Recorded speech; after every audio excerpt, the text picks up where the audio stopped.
Week 6, day 3, Paul's letters to individuals. Okay, these will be the last of Paul's letters in our New Testament. Okay, the first up, the little book of Philemon. All right, this is a 1-page, 25-verse letter that Paul is writing to his friend named Philemon about a runaway slave named Onesimus that Philemon owns. This slave is now a believer and a friend of Paul's, and Paul is writing to Philemon and asking him to take the slave back, not as a slave, but as a brother. So, slavery was very common back then and accepted. It's still sadly very common today. This was written at a different time. All right, so the letter that Paul wrote right before, that appears in our Bible right before Philemon, is twice as long as Philemon, but it's still only 2 pages.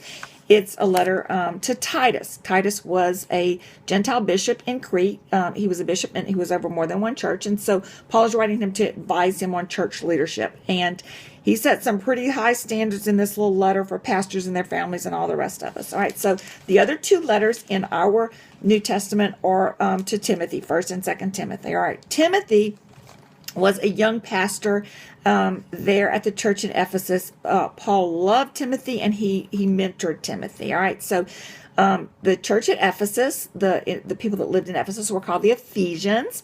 They have their own book. Remember, we covered that one. We covered that letter. So there were real problems at the church in Ephesus with false teachings being brought into the church. The church at Ephesus was very influential, but it was kind of a mess, judging by the letter. So we need to remember something too. When we're reading 1 Timothy and when we're reading any of this, we're reading someone else's mail. All right, so these letters are very helpful to us, but we need to remember the context when they were written, because like in 1 Timothy, there are some very specific instructions that we believe are very specific to problems that this specific church was having at that time. And so while these letters are very useful for us to read, while we're reading them, we need to remember Paul's purpose behind writing them. Okay, so the other letter to Timothy, 2 Timothy, we believe that this was the last letter that Paul wrote before he died.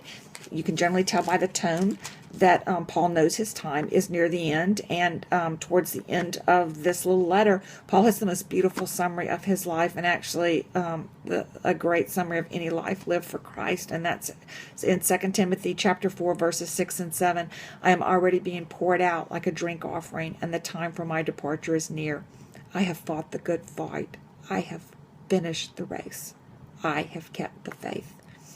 Amen. And thank you, Paul, for your example. All right, so tomorrow we're going to do letters written by men whose name weren't Paul.